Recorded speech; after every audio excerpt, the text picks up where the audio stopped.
Imagine Apple announcing a $299 iPhone tomorrow. Millions of people would buy it. Apple could reach hundreds of millions of customers who can't afford its premium models. So why doesn't Apple do it? Because the cheapest iPhone Apple could build might become one of the most expensive mistakes in the company's history. And the reason has almost nothing to do with the cost of the phone. At first, Apple's strategy seems irrational.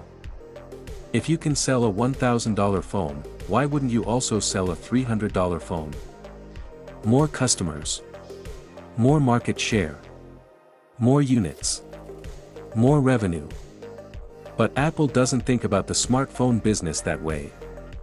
Apple isn't trying to sell the maximum number of phones possible. It's trying to maximize the value of every customer who enters its ecosystem. And that distinction changes everything. Because for Apple, the iPhone isn't simply a smartphone. It's the front door to an enormous business ecosystem. In fiscal 2025, Apple generated about $416 billion in total revenue. The iPhone alone generated roughly $209.6 billion. But Apple also generated more than $109 billion from services, including the App Store, iCloud, Apple Music, Apple TV, and other services. That means Apple doesn't just want you to buy an iPhone. It wants the iPhone to become the center of your digital life. And that is where the real strategy begins. Think about what happens after someone buys an iPhone. They might buy AirPods. Then an Apple Watch. Then iCloud storage. Then Apple Music. Then Apple TV Plus. They download apps from the App Store. They use Apple Pay. And eventually, they upgrade to another iPhone. The initial hardware purchase creates something much more valuable. A long-term customer relationship. And Apple's services business has become enormous. In 2025, services revenue reached roughly $109 billion. The App Store alone had hundreds of millions of users interacting with Apple's ecosystem every week. So imagine Apple suddenly launches a $299 iPhone. It sounds like a massive growth opportunity. But Apple would have to ask a much more important question. What happens to the rest of the iPhone business? This is where Apple's strategy gets interesting. Suppose Apple has a customer willing to spend $799 on an iPhone. Then Apple introduces a $299 model. That customer might suddenly ask, why should I spend $799? If the cheaper phone is good enough, some customers will trade down. Apple hasn't created a new customer. It has simply replaced a high-value customer with a lower-value customer. That's called cannibalization.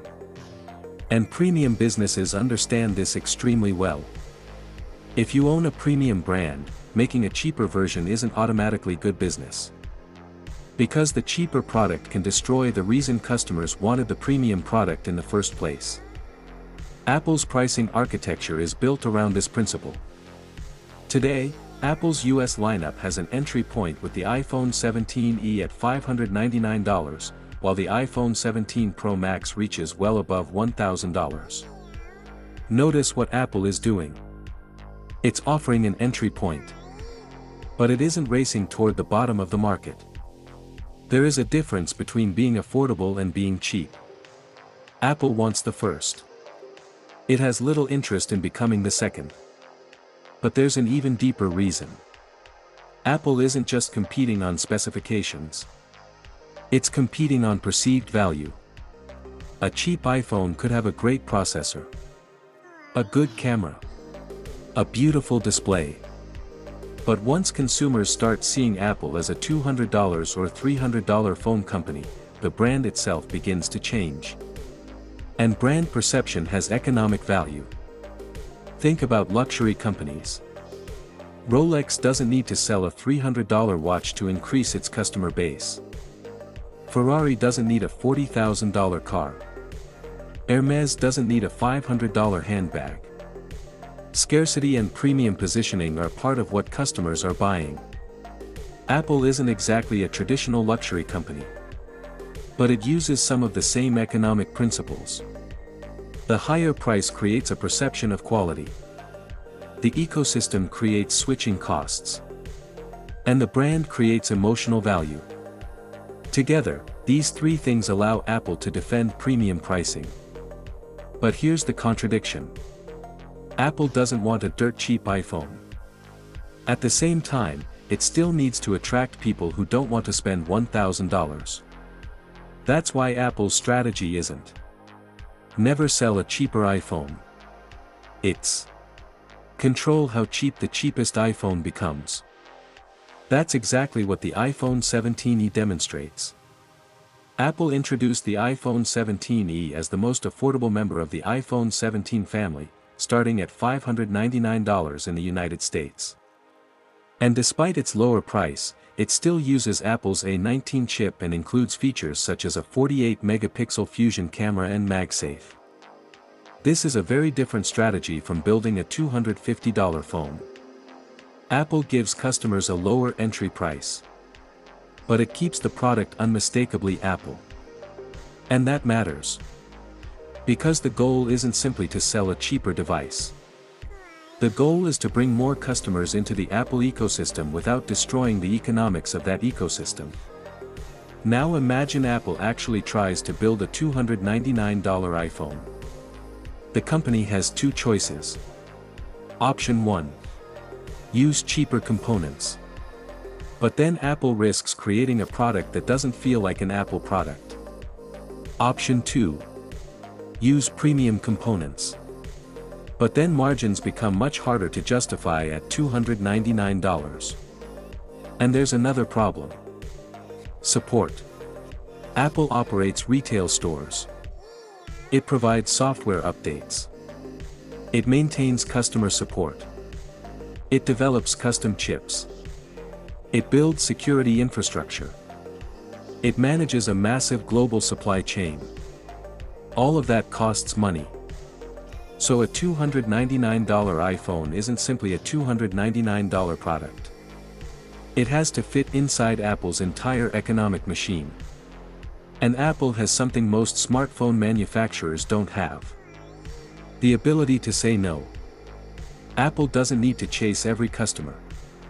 It can choose the customers it believes will generate the most long-term value. That is an incredibly powerful position. And here's the bigger lesson. Apple's genius isn't simply that it charges more for a phone. It's that it turns a hardware purchase into a recurring relationship. You buy an iPhone. Then you enter the ecosystem. You store your photos in iCloud. You subscribe to Apple Music. You buy apps. You connect AirPods. You buy an Apple Watch. You eventually upgrade your iPhone. The customer can generate economic value for Apple over many years. That changes the calculation. Apple doesn't need to win every sale. It needs to win the customer. And once Apple wins the customer, the relationship can become extremely difficult to leave. That's why Apple's services business is so strategically important. In fiscal 2025, services generated approximately $109 billion, while iPhone generated approximately $210 billion. The phone gets you through the door. The ecosystem keeps you inside.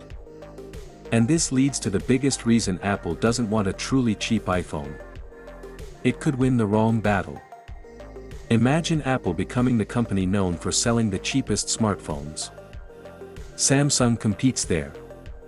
Chinese manufacturers compete there. Android manufacturers compete there. Margins become tighter. Price competition becomes brutal. Customers become more price sensitive. And suddenly Apple is fighting a battle it doesn't need to fight. Apple's advantage is not being the cheapest. Its advantage is making customers believe that paying more is worth it. That's a completely different business strategy. Apple doesn't want to ask, how cheaply can we sell an iPhone? It wants to ask, how much value can we create around owning an iPhone? That is a much more profitable question. So will Apple ever make a $299 iPhone? Maybe. If market conditions change dramatically, Apple could always change its strategy. But today's strategy tells us something important. Apple isn't trying to maximize smartphone volume at any cost. It's protecting something much more valuable. The economics of the Apple customer. The company already has an affordable entry point with the iPhone 17e. But it carefully controls the distance between its entry-level products and its premium models. Because Apple understands a fundamental rule of business. The cheapest product you sell can sometimes be the most expensive mistake you make. And that's why Apple doesn't need to win the budget smartphone war. It needs to make sure that once someone enters the Apple ecosystem, they never want to leave.